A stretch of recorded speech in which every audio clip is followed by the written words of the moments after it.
the shift that changes everything. So all the designers I meet, they're so proud of what they do, and that's exactly what you should be. But the trouble is, a lot of people are positioning themselves as another designer, but what's the real difference between you and another designer, or you and another agency? So the way you actually are perceived online is going to really predict the type of people you attract. It's going to predict whether you're actually going to get the kind of investment you really deserve. And I know this is such a hard thing for a lot of people to take on board. It's a totally different way of thinking. When you've been in the design world for a long time, I took a bit of a step away. I did a few other things. I learned how to grow businesses, and it really helps you realize, oh my goodness, my way of thinking back then was totally different, okay? And obviously I try and help people realize that now, because it's what really was missing for me for many years. So if you're positioning yourself as somebody that designs brochures, that does websites, that does branding, that designs interiors, or whatever you design, that's the service that you're actually selling, but it's not really what you're doing for that ideal client from their perspective. And this is so important to start to pin down. What are you really doing from their perspective? What is it that you're solving for those people? And if you can talk from their perspective, they are going to be so attracted to you. It's a total game changer. And I would say it's the biggest shift for me as I've progressed. And yeah, it's just been incredible to help other people do that. That's one of the parts of the puzzle that a lot of people struggle with, and that's why it's important to get someone to guide you, help you, support you through that journey. And then once you've got that nailed and you understand your ideal client so well that you can use that information that you've researched on your profile, and you can position yourself as the person that's really leading, you're being more of an authority, you're being a guide, you're supporting them, helping them, and actually doing the work for them that's going to solve problems in their business. And that's a very different energy. That's a very different way of coming across. You're going to be perceived very differently. And that's a really good thing. So yeah, it's important to make that visible. It's important to show up online and talk about those things that these people are really needing, and the things that they see as something really important. Obviously, you start with them and you guide them to you. And that is the easiest way to help people really see you as the obvious choice, really. Okay, the pricing conversations get so much easier when you do that. People trust you a lot more. They can start to understand now why they need you. It's not just an expense to the company. And yeah, obviously they start to stop comparing you to everybody else, which is a massive advantage. It really helps save time, frustration, struggles, and I wish I'd known this 20 years ago. So I've got a simple test for you now. If you want to find out if your profiles are working for you, I want you to imagine that your potential client has visited your page, okay? So have a good look on your profile right now, whichever social platform you're on. Do you think that your colleague, or somebody that you knew, could go onto your profile, or your ideal client could hop on there and actually explain what you do in a really simple sentence, rather than just saying design, okay?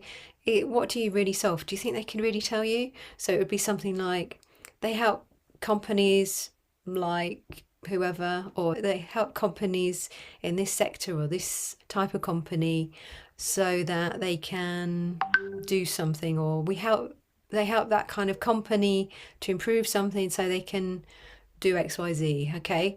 So if that's not really clear, and it's not something that they can actually say from looking at your profile, then obviously there's some things missing there. And if they are just seeing you as a designer, and when I say that, I don't mean anything, there's nothing wrong with that. The trouble is, you're going to find growing a business very tough if that's how people see you, okay?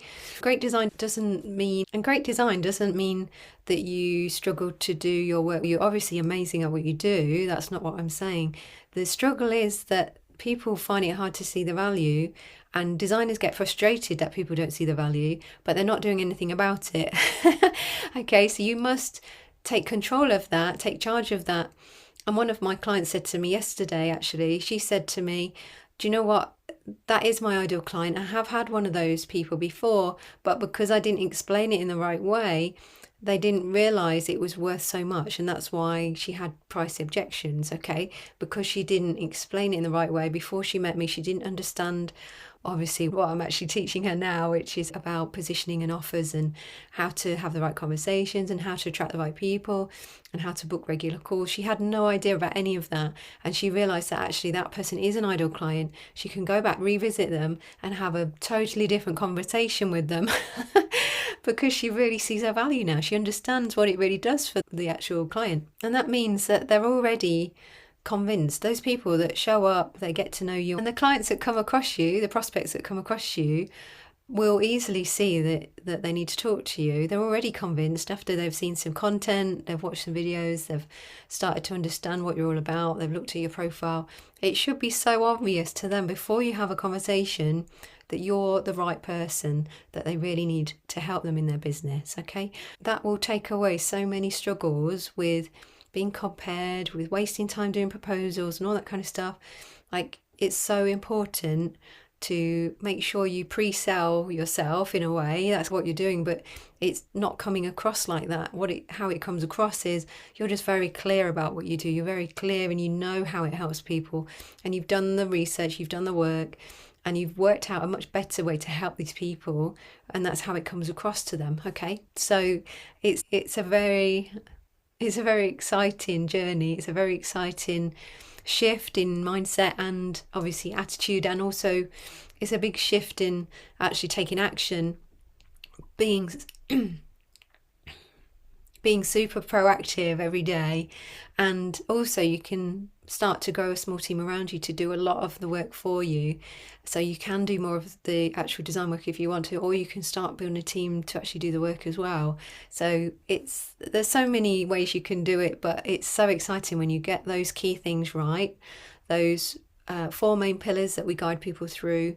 If you want to know more about that, just drop me a quick message in the comments or send me a message on LinkedIn, and I can tell you more about how all of this really works. And obviously we'd love to have a chat with you. So yeah, let's start thinking of things in a new way. Let's stop selling design. Obviously design's amazing. I used to be a designer for years, and it is incredible what you can do with design, and that's the missing piece. Okay, that's the thing that most people don't focus on, what you can actually do with it, as in you need to see how it's helping people, how it's improving their journey, how it takes them from one place to another. And that is the key to being able to sell what you do really easily without really selling it, okay? So I hope you enjoyed today's video. Please share and subscribe, and yeah, reach out, let's have a chat, and I'll talk to you soon. Have an amazing week.